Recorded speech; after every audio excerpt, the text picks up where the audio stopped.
শহরের কোলাহলপূর্ণ বাজারের এক কোণে জীর্ণ এক শাড়ি পরে বসে থাকেন রহিমন বেওয়া। বয়সের ভারে পিঠটা কিছুটা নুয়ে গেলেও তার দু চোখে এক শান্ত মায়া লেগে থাকে। প্রতিদিনের মতো আজকেও তিনি এক ঝুড়ি তাজা লাল পেয়ারা নিয়ে বসেছেন। এই পেয়ারা বিক্রির সামান্য আয়েই একসময় তিনি তার দুই মেয়েকে আগলে রেখেছিলেন। আজ তার মেয়েরা প্রতিষ্ঠিত, তবুও শিকড়ের টান আর নিজের পায়ে দাঁড়ানোর জেদ রহিমনকে প্রতিদিন এই ধুলোবালির বাজারে টেনে আনে। রহিমন বিড়বিড় করে বলছিলেন, পেয়ারা নেন গো বাবু, একদম গাছের টাটকা মিষ্টি পেয়ারা। কিন্তু তিনি জানতেন না, আজকের সূর্য ডোবার আগেই তার সম্মানের উপর এক কালো মেঘ ঘনিয়ে আসছে। ঠিক সেই সময় বাজারের নিস্তব্ধতা ভেঙে একটি পুলিশের জিপ বিকট শব্দে এসে থামল। জিপ থেকে নামলেন এই এলাকার দাপটে এবং দুর্নীতিবাজ পুলিশ ইন্সপেক্টর রণজয় শিকদার। তার চাউনিতেই যেন অহংকার ঝরে পড়ে। রণজয়বাবু তার বুট জুতোর শব্দ তুলে সরাসরি রহিমন বেওয়ার ঝুড়ির সামনে এসে দাঁড়ালেন। কোনো অনুমতি ছাড়াই ঝুড়ি থেকে একটা বড় পেয়ারা তুলে নিয়ে কামড় দিলেন তিনি। রহিমন ভয়ে ভয়ে বললেন, বাবা, পেয়ারাটা তো ওজন করিনি, আপনি বসুন, আমি মেপে দিচ্ছি। রণজয় বিদ্রূপের হাসি হেসে বললেন, ওজন করবি? আমার কাছে তুই ওজন কষবি বুড়ি?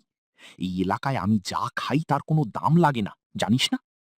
রহিমন হাত জোড় করে বললেন, বাবা, আমি গরিব মানুষ, সারাদিন রোদ বৃষ্টি মাথায় নিয়ে এগুলো জোগাড় করি।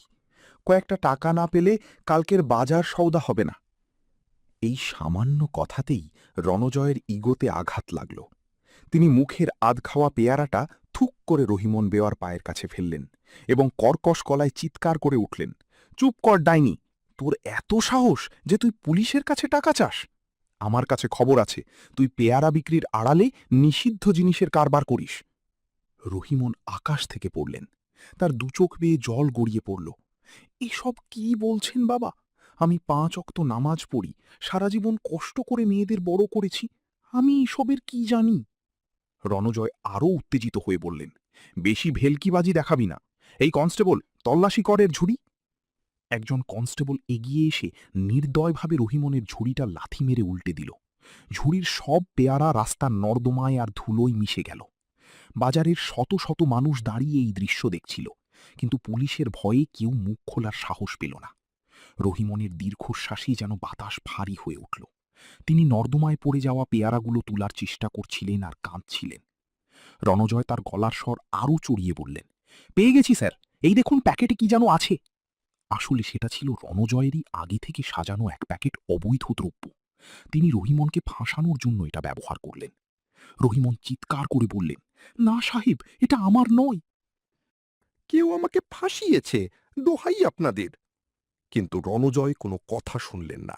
রহিমনের চুল ধরে টেনে তাকে পুলিশের গাড়িতে তুললেন। বাজারের রাস্তায় রহিমনের ছেঁড়া আঁচল লুটোপুটি খাচ্ছিল। এই অপমান রহিমন সহ্য করতে পারছিলেন না। তার মনে পড়ছিল তার সেই দুই হীরের মতো মেয়ের কথা। বড় মেয়ে নাহিদা সুলতানা, যিনি এখন দেশের অতন্দ্র প্রহরী, সেনাবাহিনীর এক নির্ভীক মেজর। সীমান্তে শত্রুর মোকাবিলা করাই যার কাজ। আর ছোট মেয়ে সাদিয়া আফরিন, যিনি এই জেলারই নব্যনিযুক্ত ডিস্ট্রিক্ট ম্যাজিস্ট্রেট, ডিএম। মায়েরা বরাবরই চান না তাদের সন্তানদের কোনো বিপদ হোক বা তারা চিন্তিত হোক। তাই রহিমন কখনো তার মেয়েদের বলেননি যে তিনি এখনও বাজারে পেয়ারা বিক্রি করেন। তিনি মেয়েদের বলতেন তিনি বাড়িতে আরামেই আছেন। কিন্তু সত্য কি আর চাপা থাকে? বাজারের ভিড়ের মধ্যে দাঁড়িয়ে থাকা এক কলেজ পড়ুয়া যুবক এই পুরো ঘটনাটি নিজের মোবাইলে ভিডিও করে রেখেছিল। সে জানত রহিমনের মেয়ের পরিচয়। সে সাথে সাথেই সেই ভিডিওটি মেজর নাহিদাকে পাঠিয়ে দিল। সীমান্তের বরফ শীতল পাহাড়ে তখন নাহিদা নিজের রাইফেল পরিষ্কার করছিলেন। ফোনের মেসেজ টোন বাজতেই তিনি ভিডিওটা অন করলেন। ভিডিওতে নিজের গর্ভধারিণী মাকে পুলিশের লাথি আর অপমান সহ্য করতে দেখে নাহিদার রক্ত টকবক করে ফুটে উঠল। যে মা তাকে মানুষের মতো মানুষ করতে নিজের পেটের খিদে চেপে রেখেছেন, আজ সেই মাকে এক অসাধু পুলিশ অফিসার রাস্তায় ফেলে মারছে। নাহিদার চোখ দিয়ে রাগের আগুন ঝরছিল, তার চোয়াল শক্ত হয়ে এলো। তিনি সাথে সাথেই ভিডিওটি তার ছোট বোন ডিএম সাদিয়াকে ফরওয়ার্ড করলেন এবং ফোন লাগালেন।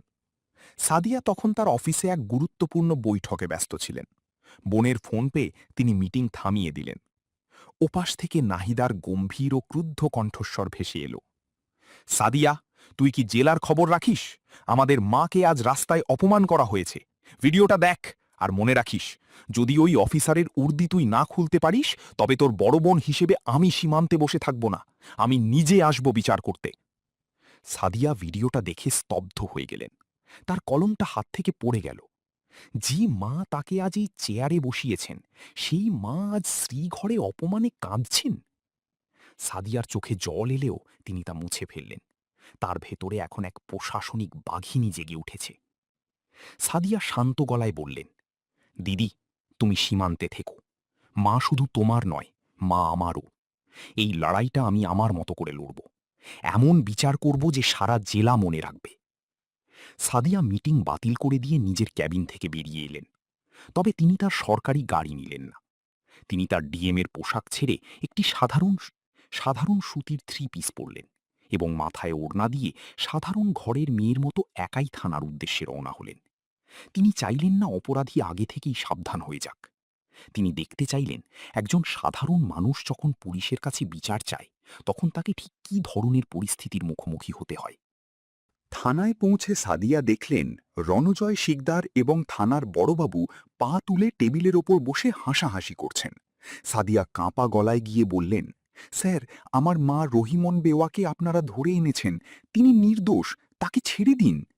রণজয় বিদ্রূপ করে বললেন, হো হো, তুই ওই বুড়ি পাচারকারীর মেয়ে, তোকেও কি ভেতরে ভরব?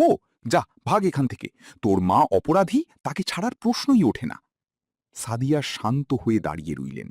তার চোখে এক ভয়ঙ্কর শান্ত ভাব। তিনি মনে মনে বললেন, খুব ভালো ইন্সপেক্টর সাহেব, আপনি আপনার ধ্বংসের পথ নিজেই প্রশস্ত করছেন। ঠিক সেই সময় থানার সামনে বড় বড় সরকারি গাড়ির সাইরেন শোনা গেল। একের পর এক বড় বড় পুলিশ অফিসার আর প্রশাসনিক কর্মকর্তারা গাড়ি থেকে নামতে শুরু করলেন। রণজয় ভাবলেন হয়তো কোনো বড় মন্ত্রী আসছেন।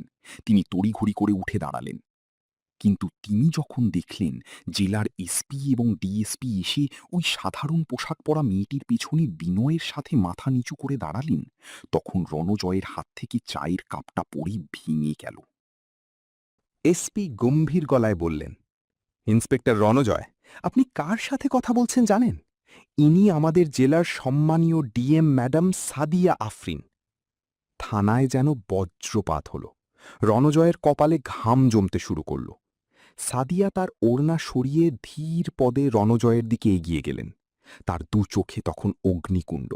সাদিয়ার এক ইশারায় পুরো থানার পরিবেশ থমথমে হয়ে গেল। থানায় পিনপতন নীরবতা। ইন্সপেক্টর রণজয় শিকদারের বুক ধরফর করছে। যে মেয়েটিকে একটু আগে তিনি পাচারকারীর মেয়ে বলে গালি দিয়েছেন, সেই মেয়েটি এই জেলার সর্বোচ্চ প্রশাসনিক কর্মকর্তা।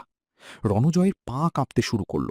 তিনি তোতলামি করে বললেন, ম্যাডাম, আমি তো বুঝতে পারিনি, আসলে ভুল বোঝাবুঝি হয়েছে।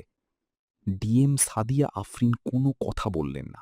তিনি শুধু পকেট থেকে তার রুমাল বের করে রণজয়ের টেবিলের ওপর রাখা ধুলো পরিষ্কার করলেন। তারপর খুব ধীর এবং শীতল গলায় বললেন, ভুল আপনার হয়নি ইন্সপেক্টর, ভুল হয়েছে এই উর্দির।